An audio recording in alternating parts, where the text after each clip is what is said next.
GLM 5.2 starts responding in 1.36 seconds. Gemini 3.6 Flash takes nearly 15, and that gap honestly shocked me.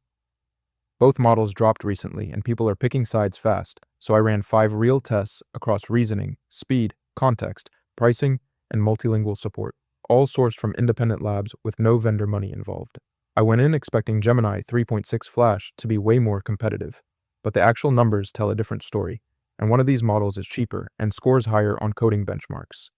Alright, so if you're running agentic workflows, generating long documents, or just trying to keep API costs from blowing up, the model you pick here has real dollar consequences, because output tokens alone run $7.50 per million on one side and $4.40 on the other, and that adds up fast at scale.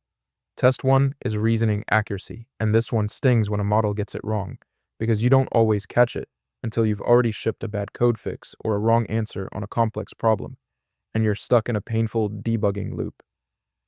So I looked at the 2 benchmarks where both models had published numbers, and on SWE Bench Pro, GLM 5.2 scored 62.1 and Gemini 3.6 Flash came in at 58.7.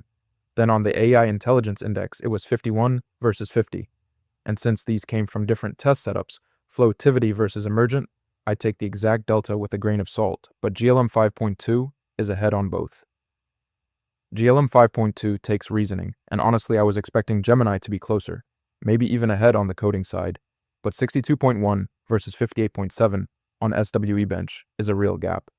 GLM 5.2 also has GPQA Diamond at 89.5%, though we couldn't compare that one directly, so that puts GLM 5.2 up 1-0.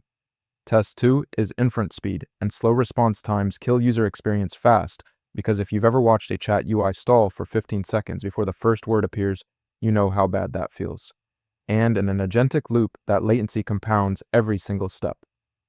What surprised me is that speed splits into 2 very different things, because Gemini 3.6 Flash pumps out tokens way faster at 304 tokens per second versus GLM 5.2's 106, but GLM 5.2 fires back its first token in just 1.36 seconds, while Gemini 3.6 Flash takes 14.79 seconds, so it's faster once it starts, but it takes forever to start.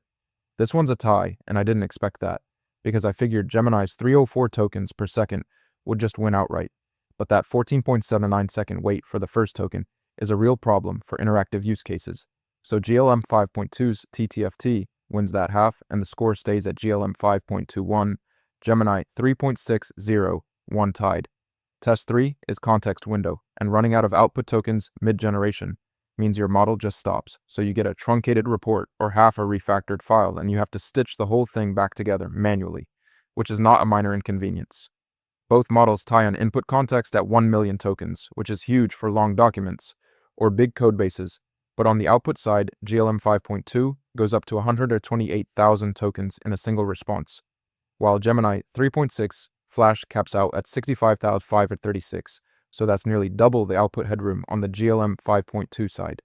To be fair, most tasks don't come anywhere near 65K output tokens, so if you're doing short summaries or quick Q&A, both models give you more than enough room, and the output gap only really starts to matter when you're generating long reports, big code rewrites, or anything that pushes past that 65K ceiling in one shot.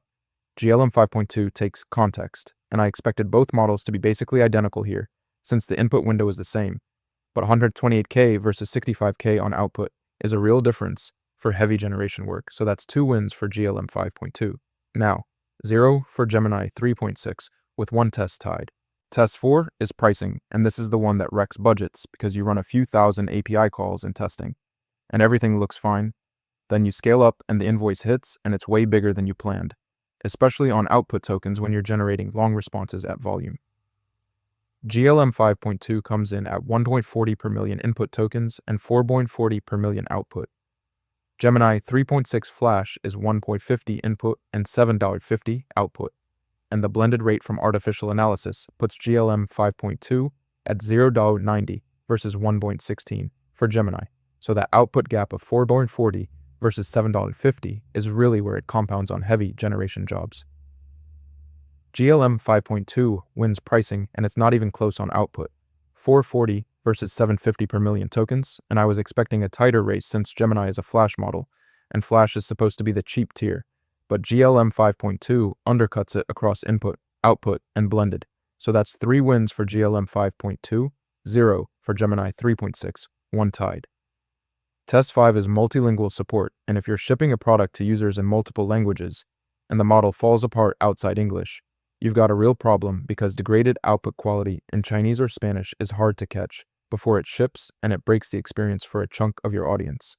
Okay, so this one I couldn't fully close out because GLM 5.2 is explicitly documented as supporting English and Chinese via Deep Infra, but for Gemini 3.6 Flash, none of the sources I checked had published multilingual specs. And even though Google's models are generally multilingual, I couldn't verify it from the data I had, so I'm not counting it either way. This one's a tie by default, and honestly that's a little frustrating because I expected Gemini to have clear multilingual docs given how widely it's deployed, but the data just wasn't there. While GLM 5.2 at least has confirmed English and Chinese support on record. So the final score is GLM 5.23, Gemini 3.60, 2 tests tied. So here's where GLM 5.2 clearly wins. It scores higher on coding benchmarks at 62.1 versus 58.7 on SWE Bench Pro. Its first token arrives in 1.36 seconds, which is way better for interactive agents. It generates up to 128K output tokens versus 65K, and output costs $4.40 per million versus $7.50. So it's cheaper, faster to start, and more capable on every benchmark we could actually compare. Now Gemini 3.6 Flash has a real edge on sustained throughput at 304 tokens per second versus GLM 5.2's 1Hz. So if you're streaming long outputs to a user in real time, that makes the experience feel snappier once it gets going, and it runs on Google's infrastructure, which means integrations and ecosystem support are proven at scale. I went in expecting Gemini 3.6 Flash to put up more of a fight, but the shared numbers just don't show it. So here's the decision rule. If you care about cost, reasoning scores, fast first token response, or long output generation, go GLM 5.2 because output costs $4.40 per million. And that's your number. But if you need raw streaming throughput and you're already deep in Google's ecosystem, Gemini 3.6 Flash is the right call.